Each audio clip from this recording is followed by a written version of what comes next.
Duh. You're watching the number one podcast in the YouTube wrestling community, and I'm your host, Jean Paul Leck.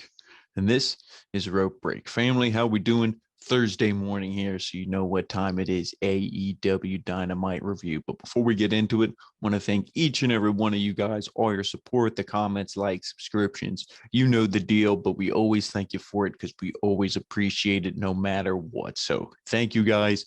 Rope Break is going to keep delivering. And speaking of delivering, we have a bunch of, action packed, Rope Break is coming up for you. So, of course, you're going to stay tuned. And we're going to, kick it off right now with AEW Dynamite. And this show was all right. I mean, it's hard to say if it was better than NXT because NXT was exciting for all the stuff building for Stand and Deliver. This really isn't building to any pay-per-view or anything like that, but it was still an all right show. Some segments I liked, some other stuff really didn't care for. It was just, another episode of Dynamite for me. It didn't really wow me, but it didn't also utterly disappoint me because I know what to expect from Dynamite. And the opening match we got was Kenny Omega versus Matt Sydal for what do they call it? The championship eliminator.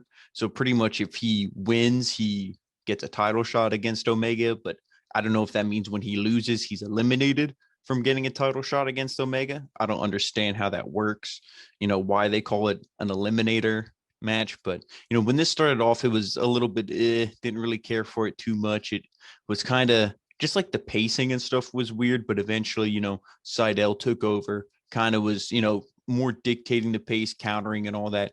Then this thing really started to pick up, I would say, in the second half of this match. But at the end of the thing, Omega, he hits a V-trigger. He goes for the one-winged angel, but Sydal hits a reverse Hurricane Rana or a Poison Rana, I guess you would say. Sydal gets knocked off the top rope, but then Omega with a V-trigger. Sydal reverses the one-winged angel into a victory roll for a 2 count. Omega hits another V-trigger and then a one-winged angel for the 1, 2, 3. So, commentary mentions only one person has ever kicked out of it. Nobody in AEW. I believe that one person was Kota Ibushi, if, my memory serves me correctly. So, pretty good opening match. Like I said, the second half really picked up, especially when Matt Sydal, all the counters and stuff, he's great. He's fantastic. I'm a big fan of his. Kenny Omega, was good here in the second half of this match. So good stuff there. And then commentary, they run down the card. Marvez is with the Dark Order backstage. Silver says he's ready. And, for his match against Darby Allin. And he's like, here, I'll show you how I'm ready. They keep doing the trust falls, like, the arms and the, imitating the coffin drop. They all move out of the way. When number 5 does it, nobody catches them. And they're all like, yeah, they're all excited. So then, Hangman shows up and he's like, hey, you know what? Good luck on your match tonight. And no matter what, win or lose, the Dark Order will be proud of you. So he's like, oh, thanks, man. And I was like, is this kind of maybe hinting Hangman wants to go after the title? I don't know why you'd be like, oh, yeah, win or lose, whatever. Like he really wasn't having much faith in him to win it as much as the Dark Order was. But, that was what it was. So then we see Cesar Bononi. He makes his entrance and he high fives JD Drake and Ryan Nemeth at ringside because they were with him for his match against Hangman Adam Page. And this was more just like a long, I guess, drawn out, you would say, like not squash match, but just a match to showcase Hangman Page, show his dominance, really be like, hey, fans, remember, we have this guy who's legit, he's badass, and we're going to push him. Bononi got a little bit of offense in, but Hangman, pretty much countered all the big moves, got out of everything when he needed to, and really looked dominant. And, he hits the buckshot lariat, of course, for the victory after a short match. So then he celebrates with some beers on stage, good stuff for Hangman. Then we see a promo from Lance Archer backstage. He says, everybody looks up to Sting. And, that Sting's bat used to mean something. And he will go down as one of the greats. But he's like, that's the thing. You were. I did look up to you. It's all in the past, get out of the spotlight. It's time for Lance Archer. People don't think it's his time. He's going to kick the door down and show him it's his time kind of deal. So, we're going to see Sting, Lance Archer, maybe that feud coming up. I wouldn't mind it. Lance Archer's legit. He's been in his business for a while. Yeah, he's tough. Yeah, he's, strong, rough, and all that stuff. But I think he'll be good with Sting. I don't think you'll hurt him. And that's a match I'm looking forward to. Hopefully we get to see it. So then we see our recap of last week's main event between Britt Baker and Thunder Rosa. Tony Schiavone's on stage with Britt Baker, and Tony encourages the crowd to have a round of applause for Baker. She calls them dumb and delusional. She says that Rosa should be thanking her because she will always be remembered now and that she will be a part of history. And she wrote her own, or the history that she wrote with her own blood, excuse me. And then Baker says she doesn't need the praise of legends. It took Mick Foley 20 years to become a hardcore icon. She did it in one night. And she's the biggest legend that AEW has. She said Tony Khan needs to stop signing these has-beens. He already has the biggest legend, her. And she says, the three best letters or three most famous letters aren't AEW, it's DMD. So good cocky promo by Britt Baker. I like the reference to Mick Foley. Mick's been tweeting about AEW. They, now they brought him up. Maybe he'll be like the Christian, Sting, all these other guys signed with AEW. Maybe WWE will let him go for a couple years and then bring him back when his contract's up. With AEW? Who knows? But, not to look into that storyline, but good promo here by Britt Baker. I like it. I love the heel attitude, and I just love that attitude where she's like, screw Thunder Rosa. It was me who did all this stuff. So good stuff there by Baker. And the Pinnacle, they leave their locker room and they're getting ready for their match. But before that, we see Christian Cage backstage. He's with the Varsity Blondes and Dante Martin, just kind of chatting it up with them and stuff, giving them some advice. And then Dasha, she asked what they were talking about. And he's just like, oh, yeah, blah, blah, blah, just giving them advice, this and that. And then Kazarian comes up to him and he says that, he's like, hey, you're on, outwork everybody. He's like, that's kind of what I do here. And they're like, oh, yeah, we're old buddies from TNA Impact. It's great, this and that. And then he's like, why are you being, all cranky? I think he called him like cranky Frankie or something like that. He's like, what's your deal? What's going on here? And he's like, oh, no, I'm good. I just want to know, when you're actually going to start doing the work like you say you do, because you've been out of the ring for 7 years. So, and he kind of challenges him to a match next week. He's like, oh, you doing anything Monday? Oh, of course you're not doing anything Monday. Shot up Monday Night Raw. He's like, so why don't you watch my match on AEW, what do they call it? Evolution? Or not Evolution, Elevation. He's like, why don't you watch my match? Then you can see what you're up against. So that should be a fantastic match. I'm looking forward to that. Frankie Kazarian, Christian Cage. I like that little, it was friendly. Then it kind of turned a little heated. I like that interaction between them two. Looking forward to that match. So then we see FTR and Sean Spears, of course, with Tully, Blanchard, and then they are going against the Varsity Blondes, Dante Martin and Top Flight, and MJF and Wardlow were there as well. So the beginning of this thing, the baby faces, dominated, really took over here, the fast pace. And then when we go to the commercial, heels kind of slowed it down. Wardlow, MJF, they gathered the troops, got everybody ready. And then the heels dominated this in the second half. Martin, he hits an enziguri, but Dax hits a suplex. Spears tags in. He kind of throws, I believe it was Martin, and he hits the C4. Like he tosses him to Sean Spears. Spears catches him. Boom. It looked like they were almost hitting, the ticket to not ticket to mayhem. What the hell do they call their finisher? The big rig. But no, he caught him. Boom, hit the C4. And then 1, 2, 3. So good to see Spears get the pin here. And then, of course, after the match, they continued the beatdown because what match doesn't end in a beatdown on this show? Most of them do. Tony Schiavone, he's in the ring and he says, or he kind of, goes to talk. Cash grabs the mic and he says, the Pinnacle is not just a name. They're the family and he will live for these men. He will die for these men. Then Dax, he's like, you hold the microphone, Tony, do your job. And he says that Santana and Ortiz have done well for themselves, but the marquee says professional wrestling. They're not an SNL an SNL skit like the Inner Circle likes to be. And then MJF says he's confused by Jericho.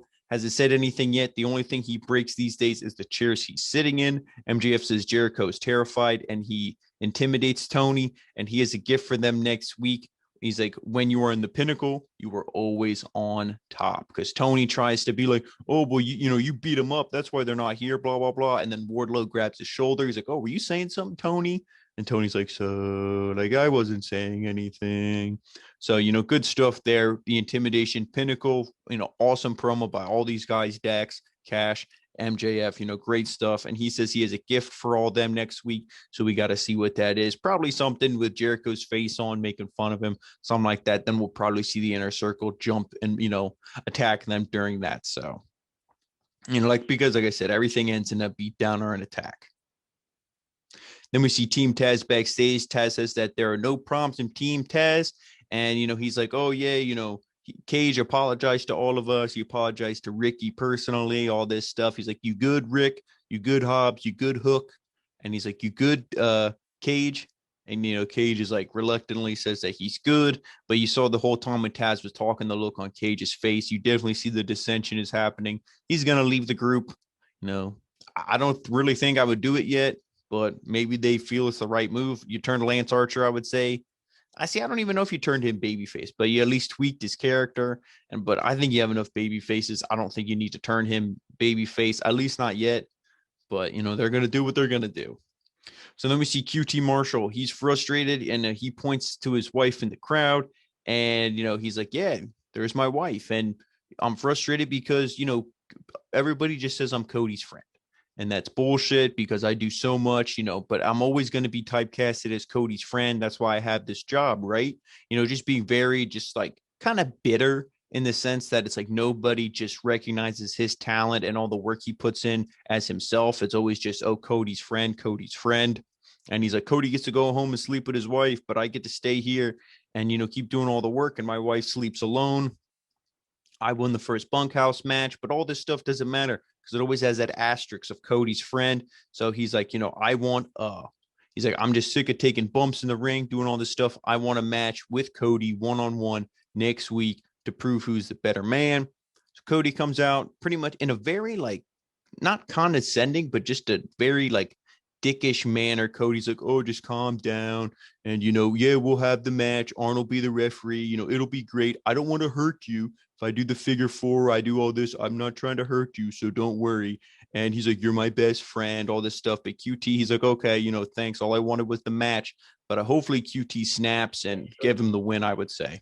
Then when we come back from commercial break, Phoenix makes his way to the ring with Laredo Kid and Penta. Pac is hurt, hopefully not for very long. I'm not sure the extent of the injury, so that's why we're kind of seeing this makeshift, group, the Lucha Bros, back together again. And I wonder if this means that the feud with Penta and Cody's over.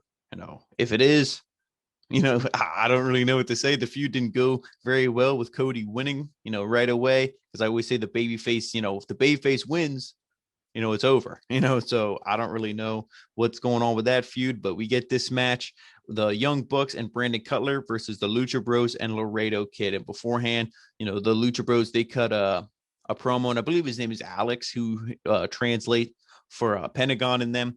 And they pretty much said that the Young Bucks, they have belts that belong to them, and, that they're coming for them, just kind of deal. So, but this match, it was Young Bucks, it was Lucha Bros.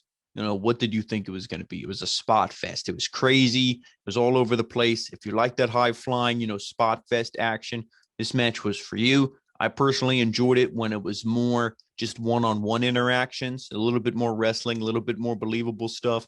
When everybody was getting involved, it was, oh, let me dive to the outside, and I'll suicide dive and take everybody out. And then when you get up, the guy who didn't get taken out will do a moonsault off the thing, or do like a springboard off the ropes and take everybody out. It's just jump after jump after jump, spot after spot after spot. And it was like, but, for those who like that match, you probably love this thing. Definitely didn't get the winner, I thought, but I'm, happy with the winner we did get, because at the end of this thing, Penta breaks up the pin because the Bucks, they hit the risky business, and then Cutler with a springboard elbow, but Penta breaks that up. And then Nick kicks Penta on the outside, and then Nick with a senton to Penta. And then the Bucks hit the Indy Taker, but Nick dives onto Penta, and then Matt hits the DDT on the apron to Phoenix. So they're all taken out. So the only ones in the ring really are Laredo Kid and Brandon Cutler. But up on the top rope, Laredo Kid hits the Spanish Fly on Cutler. 1, 2, 3 for the win. Good to see Laredo Kid back. He gets the pin here. Brandon Cutler, thanks for being a jobber. And the Lucha Bros get a win. So then after the match, Omega attacks Laredo Kid, and Kenny says he's having flashbacks to the first Fighter Fest. And he's like, oh, I remember, all the way back then when AEW first started, we all had a choice. They were family. 3 years ago, he had a choice. He never chose AEW. He chose the Young Bucks to make AEW the best promotion on the planet. He's like, I didn't go to New York. I didn't go to all these places. I chose you guys, because, we were family. And, he said that they were going to make AEW the best promotion on the planet. Omega chose them, but they didn't choose him. He gives them one more chance. He's like, throw up the too sweet. Are they with him? The Bucks walk away. Kenny says that they are done.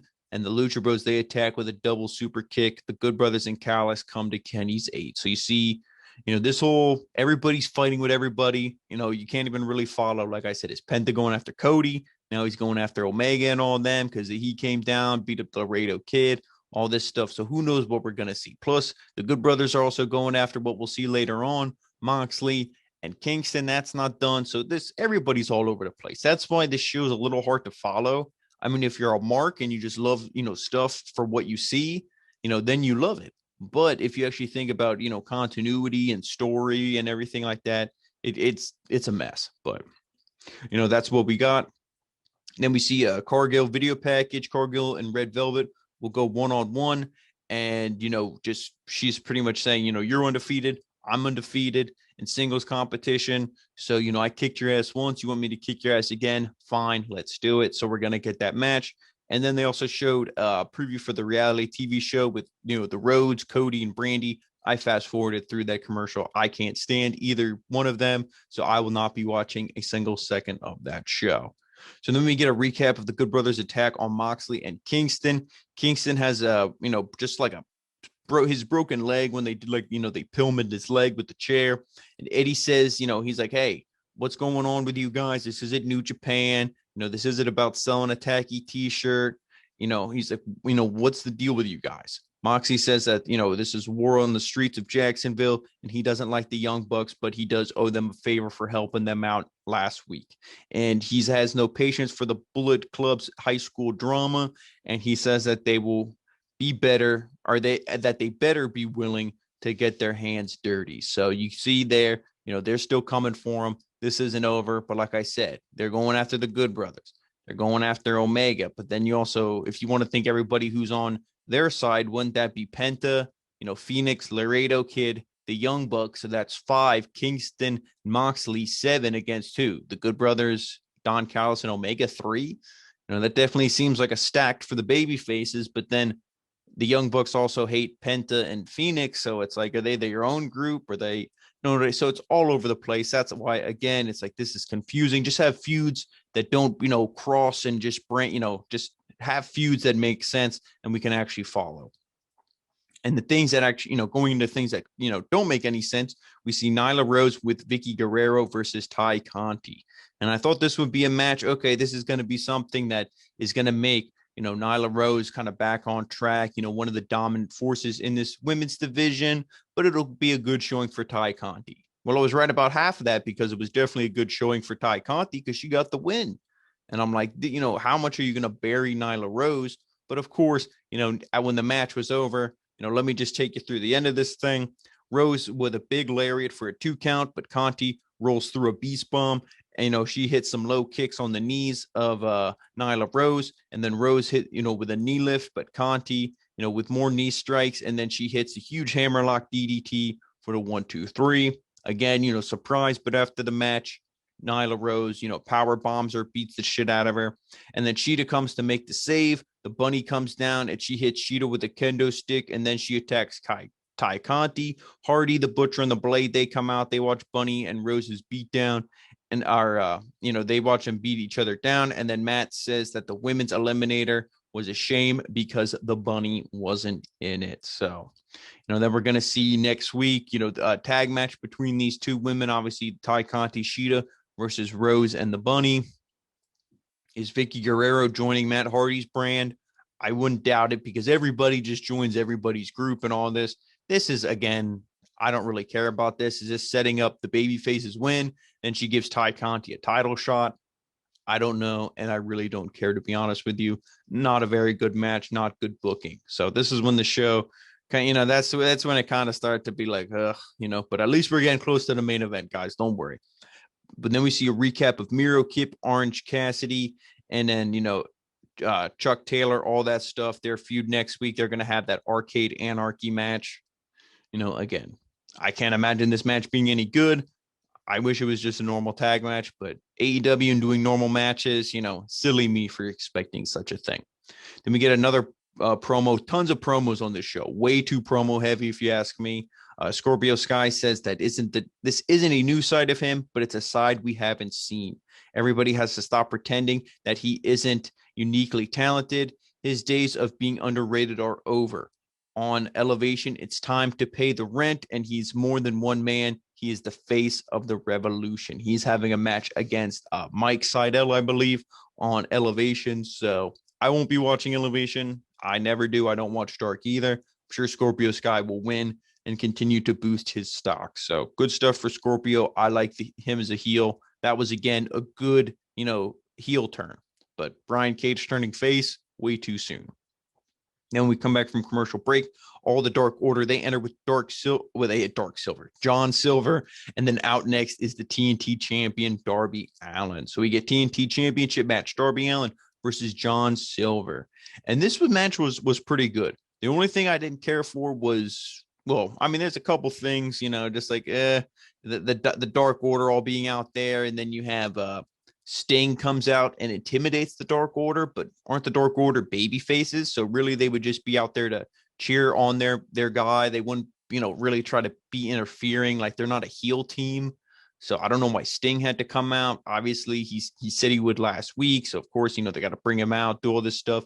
And, they're paying Sting big money. So, of course, they're going to have him on as many episodes of Dynamite as they can. But it didn't make sense because Darby Allin wasn't going against the heel. But anyway, this was still really good. I love John Silver when he's wrestling. When he's doing the video packages, the stuff backstage, he's a little goofy for me. But when the bell rings, the guy can go. Yeah, he's short. I always called him Hornswoggle on steroids, all this stuff. But, he can go. He is very good. Obviously, really strong, super jacked up. That's why they call him the Meat Man. But, they gave these guys some really good time. Darby Allin, to me, is a star. He's extremely, even though he's a champion, he's super popular, super over with these fans and even fans, people who aren't fans of AEW specifically, but wrestling fans. But I still think he's overrated. He's not talked about enough. At the end of this thing, Silver with some kicks on the outside. He eyes Sting up because, like I said, Sting's standing there. He's looking at him like, screw you, old man. What are you even here for? Silver hits kicks to the chest of Darby back in the ring. Darby catches his leg and hits a big right hand. Silver with some strikes of his own. Darby with double boots. Silver with a reverse victory roll for a 2 count. Darby with a forearm strike, springboard elbow, pump kick from Silver. Darby throws Silver from the top rope and hits a coffin drop on the Dark Order on the outside. Again, a spot I didn't really get, because why would you take them all out? They were kind of just standing there. I really never saw them like interfering like heelish ways or anything like that. So then Darby throws Silver from the top. Then Silver with a high kick when Darby gets back in the ring, hits a spinning slam from the top for a 2 count, kind of like a, big spinning like power bomb from the top. But Darby gets to the ropes because, when he threw it, Darby hit the mat, kind of rolled to the ropes. And when Silver, pinned him, his legs were over the rope. So it was kind of the thing. He was too close to the ropes when he pinned him, should have pulled him more towards the center of the ring. Then Silver goes for a power bomb, like, reference to Brody Lee, but Darby hits the code red, or like Canadian Destroyer, whatever you want to call it, for the 1, 2, 3. So really good match here for the main event. Darby retains. That's the outcome most of us saw happening. And then afterwards, Sting and Darby, they pay respect to Silver. Matt Hardy attacks Darby. Chaos in the ring. Huge brawl. Sting hits Quen with the bat. Conti attacks Conti attacks she attacks the bunny. And then Darby Allin with a tope, I guess you would call it, almost like a suicide dive, because he, when he does that dive like really fast, almost like he's like a bullet or shot out of a cannon, he goes flying, takes out Matt Hardy on the outside, starts beating him down, and then Dynamite ends. Everybody's brawling. It's chaos. So I don't know, was this the new TNT Championship feud? Is it going to be Matt Hardy? I don't really understand what all this is going on. The only correlation I can see is because his he has the Bunny with his new group now, and the Bunny's going after Ty Conti, and Ty Conti's with the Dark Order, kind of because she was friends with Anna Jay. So I really don't understand this, this whole correlation, how this connects. Like I said earlier, the feuds, they literally don't make any sense. It's like you took a big hat with everybody's name and shook it up and you reached in, this person's feuding with this person. It doesn't really make sense. And I don't like how it all ended in a big brawl. It would have been cool if, they would have been like, okay, Darby Allin won, Sting's there. They show the respect to John Silver, great match. You're a good baby face, all this stuff. Pay respect to Brody Lee as well. Hold the guy's hand up. Be like, go off the air. That's how I would have did it. But every match has to end in some kind of beatdown brawl, all this stuff. So that kind of ruined it for me a little bit. But I guess we got to see where this feud goes. Are we going to see Matt Hardy versus Darby Allin? Probably. Darby Allin going to retain, most likely. So we'll just have to wait and see. But guys, that was Dynamite. And thank you so much for watching the review. And of course, we will see you next time with NXT UK. But, do us all a favor. And so you don't miss anything, any updates, news. We post all the reviews, any breaking news, all that stuff happening. So make sure you follow us on all the social media so you don't miss anything. Rope Break on Facebook, the OG Rope Break on Twitter, Original Rope Break on Instagram, and of course right here on YouTube, the home of the #1 podcast in the YouTube wrestling community. So we will see you next time with NXT UK.